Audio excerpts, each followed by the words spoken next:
and welcome to Follow Everton. I'm Ryan and I'm joined with Basil to talk about the latest Everton news. We're going to be looking at some of the transfers that are being rumoured in the rumour mill, and we're going to have a look at Rafa's press conference. We're going to analyse and talk about what he's been saying about the club, and we're going to have a little reflection on the England game from last weekend now the dust has settled. Basil, how are you doing? I'm okay, but I can't see you. I can talk to you, but I can't actually see you, just to let you know why my eyes are always flickering off because the camera is in a different place to the screen. But I'm happy to chat about Everton anyway today. Well, David, that's a bit of a shame, really, because I was about to show you my new Everton training top. I mean, I'm going to show this for the camera now. Wow. This is the new training range. It's a little bit Inter Milan-y, if that's a word.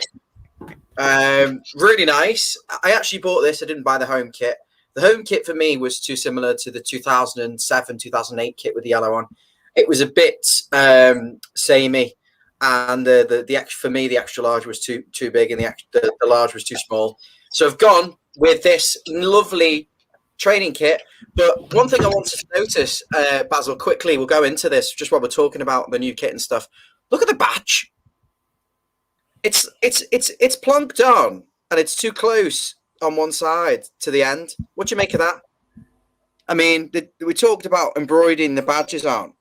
This has been embroidered around the edges, but that's shocking. That it's missing its white, isn't it? The white on the edge. It's a little bit out of place. I'm just going to show the camera again. It's the pre-match warm-up top. And I imagine it's going to be really popular. Yeah, I don't really know where they're getting the designs from this year. They seem to be coming out with all sorts of random kind of designs. I mean, that one's close to the goalkeeper's kit, isn't it, with the stripes, but it's different colours. I suppose that's what they're going for this year. I think that goalkeeper's kit is quite popular from what they were telling me in the store when I bought this. A little bit of Neville Southall vibes. Slightly vintage. I actually did notice in the Everton store they did have some retro yellow kits, and I think it was inspired by.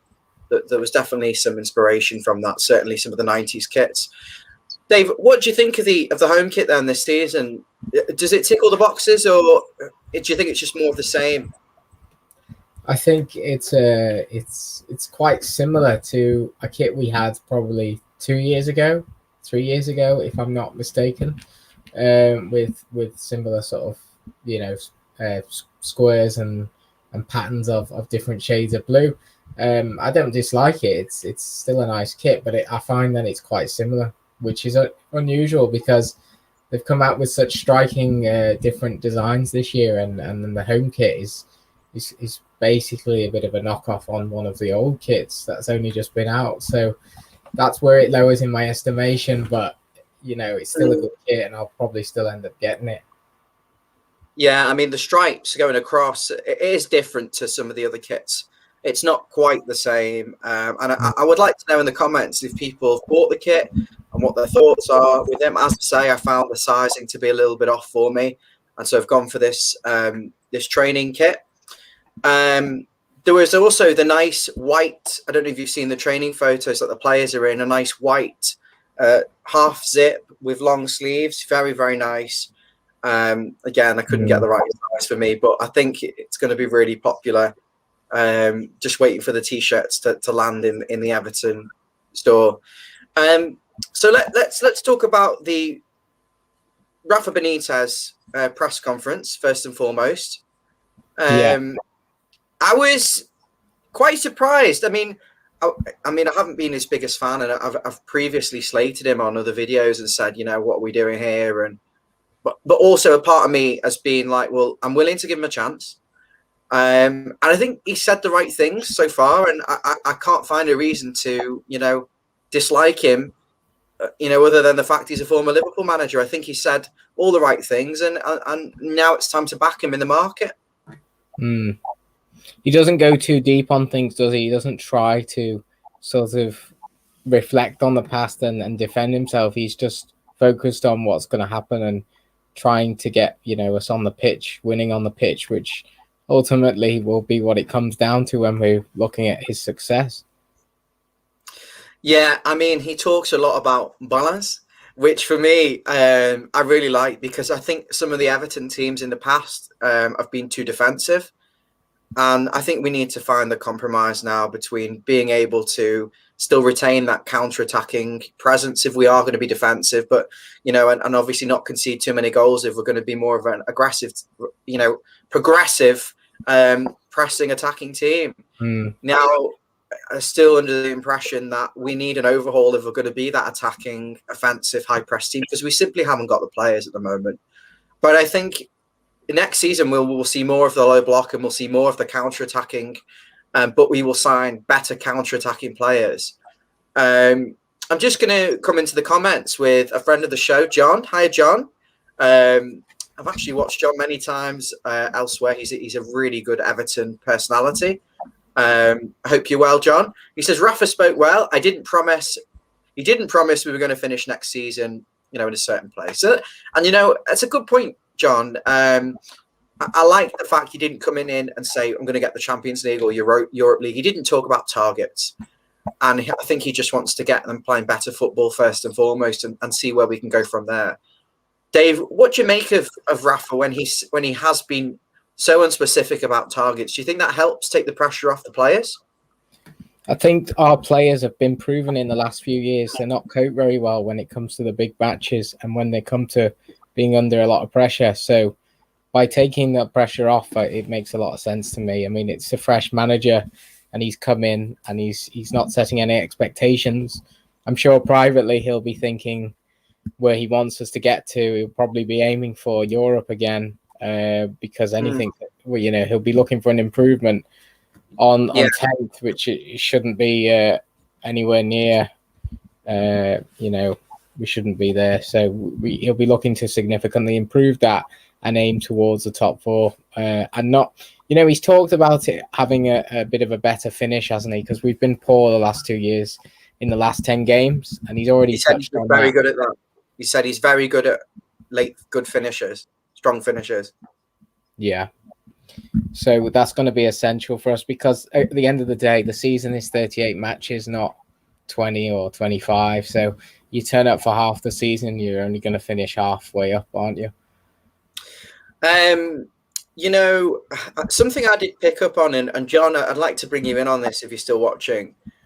Rafa talks about needing luck this season. Do you think that means we're not going to be as heavy in the market and he's going to rely on other teams again, falling away maybe and not quite being at the races? Do you think that's what he means when he says we need to play well, but we also need luck as well? So obviously you've answered that, but John, if you're still watching, let us know your thoughts on that. Look, we're not the finished article by any means, are we? So he's saying if we're going to achieve something like the top four, it's going to require a bit of luck to get in there. We can only go so far with the team we have currently, and that was kind of proven last year throughout with all the ups and downs. So we just have to see how the season pans out. I mean, he already talked about starting with probably a more cautious. He's intimated he's going to be a little bit more cautious, but then introduce the play style as he gets a rhythm going. Yeah, I mean, good point. I'm talking about the press conference, and we will come on to other things like the training videos. I will get to that because there's quite a lot to talk about. Specifically regarding that press conference, he singled out Seamus Coleman as a player that he had spoken to and he said he'd had a conversation 20 minutes before the press conference with. And I like that he's embracing Seamus, but I was concerned that when James Rodriguez's name was mentioned, he was very coy. And he almost tried to play it down and deflect. Do you think there's something in there? And he's not. To me, when I look and see James's photos, he looks really happy. But the manager was very reluctant to single him out as a quality player and someone we can look forward to seeing next season. Yeah, I mean it's in complete contrast to last year, where obviously that man, we won't use his name. He used to rave about him and put him as the center of the team's play and everything. And now it's kind of like, well, we're not a one-man team. Let's play. I think Rafa's trying to instill that sort of the work ethic mentality at the moment, and I'm sure we'll come on to that with the training videos. And I've seen obviously James looks very happy in training, but yeah, it's very strange. And I have read reports Rafa didn't get on too well with him when he was at Madrid, and that was kind of the downfall of James. Ultimately, that's where it Media stuff started. at Madrid, though, it's very easy to be a target at Real Madrid. You saw what they do with Gareth Bale. Do you think there was a little bit of that there? They don't like a player, and because he was injured a lot as well. He's an easy target, I think. Yeah, it's very similar, isn't it? But I know this. I'm sure we're going to come on to, and I'm sure I'm not the only person who's read about 6 players that are apparently up for sale.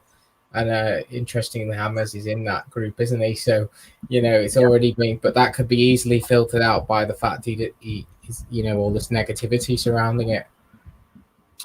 Also, regarding his press conference, he expressed excitement about Bramley Moore, and he was also asked about the small club comment again, and he avoided it this time. He didn't choose to address it.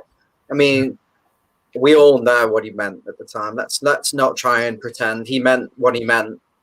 And maybe if it was slightly lost in translation, but it's still a disrespectful comment. Do you think he sidestepped that well, or do you still think he needs to say, I'm sorry, and hold his hands up? I shouldn't have said it. Do you think, because there's still a lot of lingering anger there from the fans, certainly what I've seen on social media? I would have liked him to say a bit more on it, and to sort of not just brush it aside, to try and address it and wrap it up there and possibly apologize. But you've got to put it in his shoes. He's not going to do that, is he? Because he's kind of still idolized by those over the road, so he's not going to put all his eggs in that basket at the moment. But I don't think we can doubt that he seemed committed to the job already. He talks a lot about his connections to the city as a way of kind of giving himself a little bit of a rapport with the Everton fans. He talks about being connected with the city and not just Liverpool Football Club. But let's be honest, he's a Champions League winning manager at Liverpool. He won the FA Cup as well, and he had them competitive. And I've spoke to a lot of Liverpool fans who are friends of mine, and they've said they didn't like Rafa's style of football, which is interesting, but equally concerning. In terms of how he's conducted himself so well so far, he hasn't really talked about Liverpool days, and I'm glad he has sidestepped that as much as possible, and he has deflected and spoke about his love for the city. What I liked was that he mentioned how settled he was. So if he can get this right, he probably has a job for life. Let's be honest. But he could either alienate everyone at Merseyside. Do you know what I mean? It could go very wrong for him as well. He doesn't seem to stay at a club for more than a few years. Really, he stayed at Liverpool quite a bit, but ultimately, as you say, he kind of gets a lot of criticism for his play style, and it was pretty clear at Newcastle when they weren't giving him any money that was pretty much at its worst. But what he has proven is he's a winner, and whether he plays it in a style that, as he said, either I play it on the floor or I play it in the air, but it doesn't matter how I play it as long as we win. So, ultimately he's a winner. And, I think we'll be patient with the play style as long as he starts picking up results. He wants to talk the talk and walk the walk, he says, which is really quite funny. But what is the walk in the walk here at Everton? I mean, some people have got expectations as a top 8 finish. Really, I think his appointment is just to make sure we get into that new stadium with a stable Premier League team that could kick off when we get in the new ground. I think if we finish 6th place 3 times, the board would be made up. They want something more competitive going into the new stadium. And talking the talk, finding balance, being able to have a lot of threat in the counter-attack. He talks about signing players with pace. He mentioned about moving the ball quicker, and I'm going to move on to the training video very shortly. But have you got anything else you want to add about the press conference in particular? Nothing I can think of specifically at the moment. Okay, let's move on then to the training videos. So John's brought up about the training videos. He says he really likes the videos Everton have shared. He's working them a lot harder. It's a good point. there was one recent video where James Rodriguez kind of falls flat out on the balls, knackered, and Sigurdsson looks at him as if to say, "What the fuck have we just been doing? We've actually had to do something for once." And there was talk of shitbag Carlo Ancelotti being someone who, kind of handed over the reins to David and his coaching staff, and didn't really get too involved in training. And so it was quite refreshing actually to see a manager working the players really hard, giving them instructions. And one thing I noticed was that the ball was being moved a lot faster. The fitness coach, I think, or another coaching member of the team, whatever, was saying one touch, and faster. And it was like the emphasis was on moving the ball quick. There were Paco, that was it. Thanks, John. There was another element of the training that I liked where he had, the kind of dummy men like the Iron Men from, is it Crosby Beach? I don't know what they're meant to be anyway. Where the move was that the player would receive the ball and then move to the other side of the opposition player to receive the next pass and to lay it off. And I liked that. I really liked the pass and move, the moving the ball quick, taking the last touches, and the fact that he's working the players. It's kind of eased my anxieties about him a little bit. What do you think of it, Basil? I think what we did well last season when we had to was defend with numbers, with a low block behind the ball. And what we struggled on was passing with any sort of intensity, looking like we wanted to win the game and moving forward with the ball, just creating opportunities, really. So it's refreshing to see that he's installing immediately a much harder working driven training.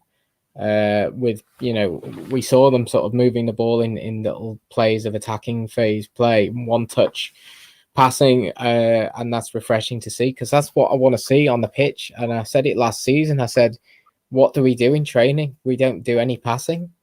We've just seen some passing finally. It shouldn't have to take that long. At times last season, it wasn't resembling real football. It was very, very negative, very defensive. We were trying to play a low block to compensate for the fact our defenders are so slow. And then we kind of don't have those counter-attacking players to make that system work. And if you think about someone like Saint Maximum or Adama Traore or just someone Pedro Neto, someone Wilfred Zaha, an electric counter-attacking player. Two of them, you can get a lot more results. But the argument with these sorts of players is their end product, the crossing, the goal scoring is limited. So finding someone who can do that and allow us to be more flexible this season, whether it's counter-attacking or in possession, is important. And he does talk about Rafa. He talks about being a possession team. And so it was good actually to see that we're working with the ball from day one. We're not doing fitness stuff for 2 weeks like some of the other managers have done. We've got a training match tomorrow. I believe it's against Blackburn at Finch Farm. So that's good. It's looking really promising what we're seeing in training from all the videos. Yeah. And I'm going to bring John in on this next comment. He's saying he was talking about a lot of players who like to slow the play down. And we've got too many of them, haven't we? You've got Sigurdsson, Gomez, even James to an extent. If you can't run with the ball fast, pass it fast, the ball travels quicker than anyone can run. So there's nothing stopping us from moving, passing and moving and being a bit faster. But we do have too many players of the same, I need an extra touch. Doucouré is one of those. He needs an extra touch. Gomez wants an extra touch. How are we going to find a use for these players? Or are these kind of just redundant now if we want to be progressive? And those 6 players that you talk about leaving, Tosin, he's injured. John Joe Kenny, he wasn't even in that list. Bernard is on his way out, 100%. He's going. And then you look at the other names in there. They're talking about Yerry Mina, James Rodriguez, Sigurdsson or Gomez, high earners. For me, they aren't actually the ones I'd be getting rid of first because I think Sigurdsson did have some impact last season. Okay, he's not gonna transform into the speedy Gonzalez, player with flair in midfield, but he's one of the better players. And I look at someone like Iwobi. What's your contribution to Everton since you've been here 3 seasons or something now? Zilch. Andre Gomez, what is your contribution? Zilch, £120,000 a week. John Joe Kenny, zilch. And there's loads of them. Shank Tosin, loads of them. Before some of the others who, okay, they're not going to be right long term, like Yerry Mina, probably if we're going to play higher line, he's not going to be right long term. But for now, he is a good defender. He's not top of the list. I think what they're trying to say is they'll listen to offers for him. Fine. Okay, if we can get someone like Koulibaly in, and we'll talk about transfers now. If we can get someone like Koulibaly in, then fine, you can justify saying, okay, we'll get rid of Yerry Mina. He wasn't one of the top ones that we will need to get rid of, but we will. If we're getting better players in, you can justify selling them. But I think we need to focus on the ones who are on higher wages or medium wages who have had no impact. Fabian Delph, no impact. Get rid. Yeah. Well, it looks like this kind of, if you've ever played FIFA, when you go on manager mode, you have to assign the players, a contract, and they've got crucial, you've got important, you've got sporadic, you've got rotation. And that group of players, to me, are in the important category, but not crucial. So it's almost like they're picking players out who could be sold because they're probably still worth a little bit and they're on very high wages. So it's kind of like, if we get an offer that's respectable, we need the money. It seems like the financial fair play is driving this, because Rafa's touched on it in the press conference, and why would we be selling the likes of Mina and Hammers? We're just about we're just about to set up a sort of American fan base, a complete commercial development in the United States and in South America, and then we're going to just sell off those stars who are. I just don't see the logic in that commercially. For me, I think someone like Holgate and Michael Keane have also kind of reached the limits of what they're going to be able to do, and I think we need to accept that now. We need to find out, have we got the money to be ripping up whole team? I probably think we don't. I mean, John's saying in the comments that he doesn't think we've got the money. Talking about selling to buy, because we fucked up previous windows. That's a good point. Just on Yerry Mina himself, he's got 2 years left on his contract. I think he is a top player. He is a top defender, but he's not really suited for a team that wants to play a more progressive higher line, because he's so slow. So you either need someone who can cover behind him at right back and left centre back, or you need everyone to press higher so the ball can't go in behind as easily. And I don't think that works. And John's commenting, and he says Mina stays for me before Keane and Holgate, and I'd agree. And Koulibaly as an option, there is talk of a bid going in, and for me, he is an elite defender, and 60 million euros for him is a lot of money. But he's someone, I think we actually bid the 60 million about 4 or 5 years ago. There was talk, one of the first bids Farhad Mashiri made in his first window in the summer he arrived was Koulibaly, 60 million, and they wanted 75 million. And think about that now. If we'd have got someone like him in, that's the backbone of your defence. And he is as good as Virgil van Dijk was. But he was, on that level. So for me, if someone like him is available, I would be signing him. And I think disregard some of the other players and forget about it, because it's all about better players than what we've got. It's just a worry, though, as John said, he's 30. And, if we didn't have already signed like the likes of Alan, James and Decore, all meant to be ready-made first 11 players who have got experience, if we hadn't have signed 3 of them last year, I'd be saying, yes, let's get Koulibaly in. But I do have slight reservations on that. And at the end of the day, we don't know what the financial status of Everton is, because we're getting a lot of mixed messages, aren't we, with reports of bids for, they'll bid for Koulibaly 30, 40 million. And then the next minute, we need to sell everyone off. I don't think it's good for anyone involved with Everton to start, saying, we've got money. The prices will go up for players.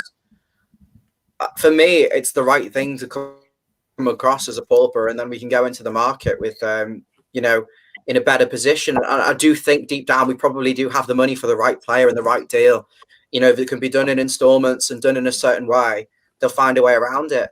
And we're talking about financial fair play. the previous seasons that we were terrible with the signings. 2017, 2018. These are in the distant past. So some of the losses have been mitigated, and also the financial fair play rules have been relaxed slightly. So I do think we'll have some clout in this window. I think the overall market, there's not going to be a massive amount of spending compared to previous windows amongst the clubs. But that's unfortunate, because I do feel if we're going to challenge for top four, then we have to bring in a right back, a right winger, potentially another winger, someone more dynamic in the midfield who's got younger legs, and possibly another centre back with pace, more of a physical stature, and that's going to cost an awful lot of money. So it's not going to happen overnight. Well, John's yeah, saying there's a lot of money to spend. It's just previous windows have cost us, and he's also talking about signing more from the Championship, like Godfrey, and historically some of our best signings are from there. Should we be looking to pick up players on the way up from maybe the Championship or lower down, younger players like a Basuma type character, or should we be doing what we've been doing and basically getting cast-offs from elite clubs who've not quite made it, and I've got a point to prove? no, it's not working, is it? And as you say, we're probably 5 or 6 quality players away from challenging for the top 4. And at the moment, it looks like we might get 2 or 3 signings this summer. And of them, they're not guaranteed to be 3 quality players, are they? They could be 1 quality player and 2 Iwobis. So, how long is this going to take? Well, it's going to take years, because you might lose a Calvert-Lewin along the way, and you might. So this is not going to happen in 1 year by the looks of it. This is a slow burner. And maybe we should be looking more like Leicester, and we've said this before, at what they've been aiming for and how they've transformed their squad in the last 2 or 3 years. They just dig out players from all over Europe and from. They've got a good scouting network. They've got a good scouting network. They're picking players up before they get too good that they can't sign them. But they've also got an identity of the way they play, and they've got obviously Rodgers in charge, but they know what they're looking for in terms of scouting. We seem to just pick up. We're linked with ones who are like just available or got a bit of experience. Demiral, Juventus centre back. Surplus to requirements at Juventus. Clement Longley, or whatever he's called, centre back at Barcelona. They're all struggling to play in their own teams. These two are surplus, and they're on the way down. If they where's that motivation for them? And maybe they've got a point to prove, and they've got a good attitude. But someone like Dumfries on the way up, playing with the international team, a powerful, strong player, quick. He's not the best 1v1 for going forward, but he's a solid player, and he's on his way up. He reminds me of players we should be going for. He reminds me of a better version of Sidibe. You saw him for Holland, and what did you make of him? Because there's talk they've had meetings, and that is a deal that it looks to go through, because Max Aarons was too expensive. Yeah, from what I saw of him, he looked very good going forward, but he kind of played as a right winger. It was very difficult to judge him defensively. So he was so high up the pitch. He got into good spaces. He didn't tend to really get the ball out of his feet and cross it. He was more of a let's sort of angle it into a nice pass into sort of around the edge of the box or something. But what he can offer us is a bit of pace, a bit of strength. And a bit of guile on the right-hand side. If we don't have an out-and-out winger there, he will stay wide and offer an outlet. There must be wingers out there who are itching to come to the Premier League with pace, who can cross a ball, who can score a goal, who want to make the step up. And I think it's a failure of the scouting network that we haven't unearthed any gems yet. Possibly Ben Godfrey. But let's be honest, we knew he was a good defender at Norwich, and he got relegated. So we need to be doing more of that. And John, if you're still watching, have you got any potential signings that you'd like to see at the club? And anyone else, if you're still watching with us, we'd love to hear of any of the names. Should we be going for Koulibaly, or is he too old? And remember, it's not your money we're spending. Why do we care? We've got owners who are billionaires. It's like a £20 note in your pocket to them. Moving on. to the pre-season schedule? Obviously, we're going to America. Is that something that's really exciting for us? And are you looking forward to seeing the pre-season games? Well, it is, but as I said before, if we sell James and Mina, what's going to be the point in it all? Because it's all about commercial enterprise in America, isn't it? And by going out there, we're look, they're increasing their brand awareness, which is great. But we are on the negative side of that. We're traveling the furthest out of any Premier League side, from what I've read. Along with Arsenal, we're going out to that tournament, and I think the next after that is the Shite, and they're going to Austria. So that just proves how far we are traveling at the moment to do this.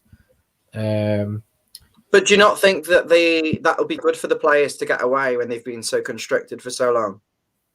No, I'm not saying it's a bad thing. I'm just saying we are going quite a distance compared to other teams, and I don't know how much of an impact that will really have, but it's going to be good for morale, isn't it, for the team to get away, completely different location in the world, and play these friendlies against what seems to be fairly competitive games, Inter Milan or Arsenal, and the Colombian side. What worries me is why we've only got 3 season games penciled in, and you've said there's a game tomorrow which I didn't know about, so there must be there must be a couple more of them. They don't want people turning up right now. That's why they've done it before these 3 games. Yeah, and the rules are being relaxed from Monday finally. So you can go to the game and you'll be sitting next to your friend Warren in the park end. You're excited to be going back to Goodison, and will you try and stay on your seat this time? I can't wait to go back. Yeah, it's been 18 months longer since we've been to a game, so it's going to be exciting. And I think the first one is 14th of August. It's already in my head. Southampton at home. There's going to be a few games I miss, unfortunately, but I'm sure the ticket won't go amiss to someone, and you'll have some great times. And we will hope to do videos as much as we can after the game, where possible, and still do our previews and a show once a week, talking general Everton stuff. We've really enjoyed it, and we hope you'll stick with us for next season. Just very quickly before I let you go, Baz, the England result. I mean, we watched the game together, and it was a sunken sort of deflating feeling. And then all of a sudden it becomes a whole racism thing to do with the 3 coloured players who'd taken the penalties, and it kind of overshadowed the fact we'd actually got knocked out of the tournament. And the inquest into getting knocked out of that tournament was kind of set to one side because of these penalty misses and the racism towards these coloured players. So now that it's time to settle, on reflection, did England have a good tournament? Did they underachieve in a way, given the group they had? Were they a little bit negative?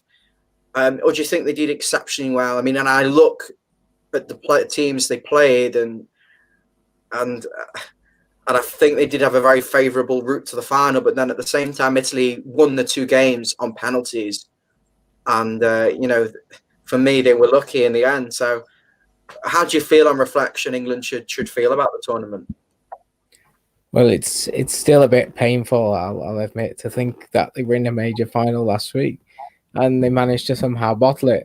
But overall, as a tournament, if you'd asked me beforehand, I would have said that we should be getting to sort of last 16 semi-final. Last 8 or last 4 semi-final. And then we'd probably hit like a France or a Germany and get knocked out. But ultimately the draw was a bit strange, and it looked like we were going to hit a really dangerous side of the draw or play France or Portugal. We ended up playing Germany, which was a tough game, but they're not Germany of old. We played Germany and Denmark, who I'd say were pretty strong teams, and we beat them on ability, on a defensive foundation. Not by blowing them away. And we played Ukraine. Yes, that was favourable away from home. Our only game away, and it was Ukraine, and we won 4-0. But you've got to win the games. At the end of the day, the tournament's remembered for who won it. And if you win it by beating these smaller, so-called smaller sides, then that's fine. But you're always going to have to play somebody decent in that tournament. And we did play Germany, then Denmark, and then Italy. But Italy, you would have to say, deserved to win the overall competition with the way they played from the first whistle of their first match to the end, and the way they managed to get through it, and they dug in even when it was a little bit tough for them, and they thought, well, we'll just get to penalties like in Spain and against us. But they sort of had the mental resolve that they were always going to win the penalties. And for us, we that last match was the only disappointment because we played so well in the tournament. But I think, well, I don't want to get too deep on it, but we lost a lot of control second half, and then we weren't brave. We almost accepted the penalties, and the penalties were a bit of a mess. So we are where we are, aren't we? But we've got to be happy with where the team is and accept that this is the second youngest squad at the Euros. So we're going to have a big chance of winning a tournament in the next 5 years. A lot of happy clappers, though, were happy to, just be in a final and, celebrating the fact. But let's be honest, England had most of their games at home, at Wembley, in games that if it wasn't in the Euros, you'd expect them to win. You'd expect them actually to beat Germany at home because it's not a vintage Germany, and the group games. And the final was at home against an Italian side with a 36 or a 37-year-old and a 34-year-old snail in defence. And we failed to exploit that. And you saw what happened when we got past them. They pulled the England players down and cheated and made those tactical fouls. They stopped Kane getting involved in that second half. And he, he was kind of marked out the game in many ways and didn't get a shot on target. So I look back with frustration that we didn't just go for that game and go, it's a one-off. Let's have a go for it. We were 1-0 up. We should have really got kicked on there. And they've absolutely bottled it. And on the penalties, Jordan Pickford couldn't have done more. They supposedly had a psychologist. They supposedly had been practicing and we've been talking. I was listening to TalkSport. They were talking about them getting rid of the penalty hoodoo against Colombia and being really good at them now. And every player had their own penalty. And I felt if it got to penalties that Jordan Pickford would save at least one, probably two, and that it would be down to the others slotting them home. And I think if you hit your penalties well enough, hard enough, low enough, or high enough, you will score. It doesn't matter whether you've got a 6'5" goalkeeper. I don't know why they fixated on that. Most goalkeepers are like 6'3", 6'4", or 6'5". They're tall. Mm-hmm. But come on, let's be realistic. There's a lot more to it. Pickford is agile and he can get down quick. We didn't lose a game in the tournament. We lost on penalties in the final. We didn't actually lose a game. In the tournament to not lose, I felt at times. So you can't say it was a bad tournament, but I think you've just cut out a little bit. If I'm looking at the final independently, Southgate didn't make any mistakes really during the actual tournament, but in the final, we set out really well, started the game well. We had one goal up. We were dominating. We should have scored the second and tried to press it. We didn't score the second. You could see by the end of the first half, we were losing control. We had two in the midfield in the centre. They had three very highly technical passes of the ball. And in the second half, they started to put pressure on needing the goal. They came forward. We conceded a set piece, which is very frustrating. We didn't even concede from open play. And then we just failed to use the subs when we looked like we had nothing left in the tank in terms of energy or confidence. Took the penalty shootout, and then lastly decided to substitute two players on 10 seconds before taking a penalty, like they're going to have confidence or feel involved in the game or feel motivated. They're literally thrown in with extra pressure that they've been sort of designated penalty takers to be subbed on for that job. So I think he'll learn from a lot of those issues. And I don't understand why someone like Henderson, who's a captain, he didn't take a penalty, or maybe a John Stones, someone who was on the pitch, who'd been involved in the tournament, who was confident, instead of bringing players out from the cold who had little to no impact or little to no involvement in the tournament. And I'm actually frustrated when I look back and think that we went into that game and we didn't even change anything. The players weren't fresh. They were tired. From the second half onwards, they were knackered. And you've got Marcus Rashford on the bench. He's a top player. He is quick. He is strong. He will get in behind and he will cause problems. Jack Grealish. And I'm frustrated that we didn't utilise these quality players. And I stick to his very rigid team. I mean, I don't want to sound too biased, and I probably will, but Calvert-Lewin as well is the best leap in the Premier League, and he will give players, he will occupy them.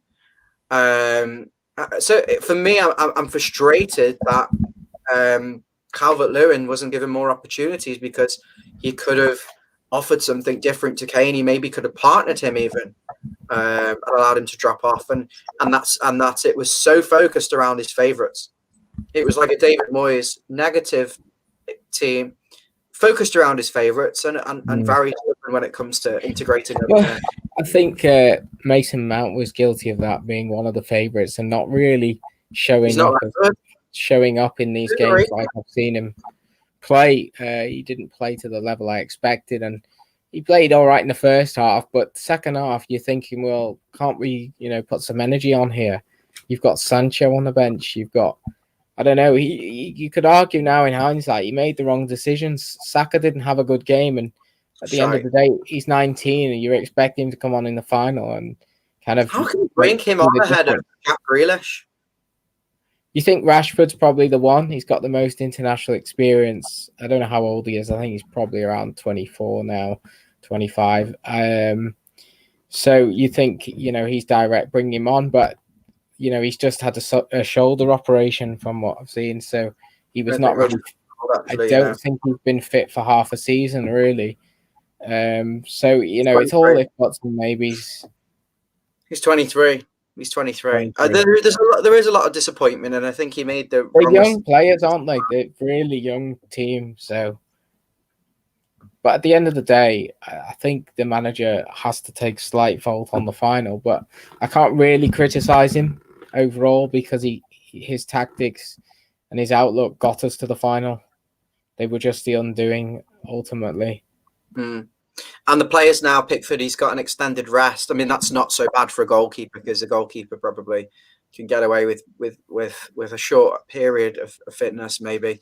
But for Calvert-Lewin, I mean, we're potentially going into the season now without Calvert-Lewin and without Richarlison, and that's worrying, but perhaps an opportunity for Moise Kean now to stake his claim and start tomorrow in this pre-season and hold his place now for the majority, and for really the entirety of it, and get him integrated.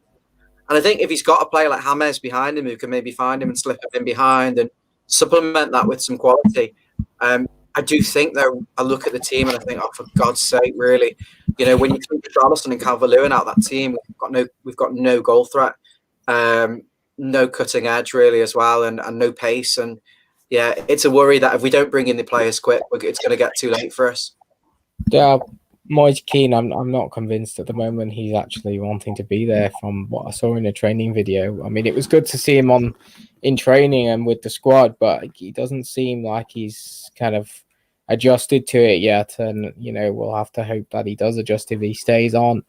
I wondered what you were thinking about Gbamin, because I've seen quite a few videos. He's been in all of them pretty much. He's looked relatively sharp for this stage of pre-season, and he had the assist against Accrington where he played the through ball down the line, and he looks composed and strong. So let's hope for... We need a ball winner in the midfield who's athletic. I'd like to see if he is this top defensive midfielder, and partner him with Decore and let the two of them just be the engine room, and then around them really supplement them with dynamic attacking players. I liked what I've seen, but obviously I'm going off a very small clip. I think if he can stay fit, and if he is the player we've signed, we've got a player on our hands. But sadly, I just think his body is messed up, and it's inevitable he will get injured very soon. And I'd like to see a strengthening there. And I know people will go on about this, but yeah, it is probably time to move someone like Tom Davies on. It is probably time to move Gomez, maybe Sigurdsson. I look at so many players and think they haven't done enough in their time at the club, and they're on high salaries, and it's time to move them on. But realistically, it's not going to happen, a big overhaul, and we need to accept it's probably going to be the majority of stick with what we've got. Gomez, this is a big season for him. This is make or break, and he's got another Spanish-speaking manager. He has to make the most of it. Andy is one of our channel contributors. He's on a lot of our videos. He's a brilliant guy, an Everton legend. He's watching now, but we are going to be wrapping up very shortly. He talks about Begovic, who's been linked today, and he's in talks with Everton over a 2-year deal. I think this would be more as a third choice goalkeeper to allow Virginia to go on loan. I just don't see it. You know, he's struggled at Bournemouth, and he's coming in to challenge Pickford. I know historically he's been a really good goalkeeper, but is it a little bit backwards? And as a 34-year-old, do you think he'd come here and just take his salary to be third choice? Do we need him? He's second choice, isn't he, behind Pickford, ultimately? Is he? But is he better than Olsen? I mean, Olsen's gone. Goalkeeper. Olsen's gone now. And it doesn't look like since Kouliably has gone, it doesn't look like he's coming back, Olsen, even though, obviously he said he wanted to, but, it's up to Rafa now whether that happens. And we seem to be looking at Begovic. We have been linked with Romero, so we seem to be looking in other places now. Begovic, I think, is because he's on a free. I think that's a big driver. Maybe they just know that maybe they've gone from saying, we need someone to really challenge Pickford and come in if he keeps making these stupid mistakes, like he was doing for years. Let's be honest. Let's not butter this up. He's been making mistakes and letting in stupid goals, and he pulls off worldies as well. And this is why he stays in the team. But you've got to do the basics first and foremost. I wonder whether they've gone from saying, right, we're going to go for steady hands, someone who's going to really challenge him, to we just need a pair of steady hands in case he does get injured, and not to really compete because it is Pickford's place. And let's be honest, he isn't going to play unless he's injured. But he's been at England with Johnstone and can't even remember the guy, Sheffield, Ramsdale. So two young, but not young. Johnston's 30, but Ramsdale's a young, promising keeper. And Johnston's a decent keeper, but they're not in the level of Pickford, are they? From what I've seen, so if he can play, if he can perform with that sort of competition behind him, there's no reason why he needs to have elite competition pressing him behind. He should be able to motivate himself, but obviously he can't. So I don't know, but it looks like we're doing things on the cheap. We're like bringing in Begovic on the cheap, trying to maybe to save money for others. It's Dumfries over Aaron's because he's 10 million less or whatever, 15 million less. I think, realistically. Yeah. But at the end of the day, if I compare Aaron's with Dumfries, I'm looking at Dumfries is 25, I think. I'm looking at Aaron's is 20 or 21. And that's 4 years of value, could easily be worth that amount of money. So value better. Dave, thanks for joining me on the show.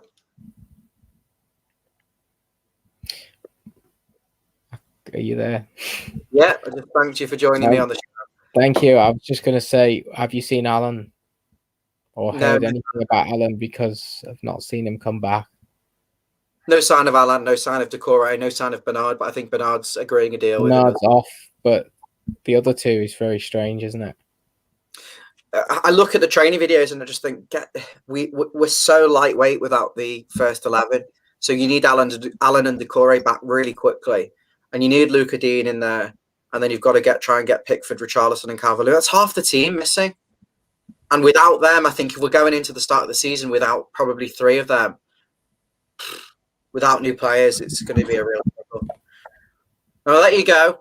Thanks for watching, guys. If you're watching on YouTube, if you're watching this back on YouTube, please like and subscribe. It means a lot. We're going to be going into the new season, so we're going to keep doing our videos. We hope you like them. And if you're watching on Facebook, you're watching back anywhere, give us a like. It means a lot. Thank you, and take care.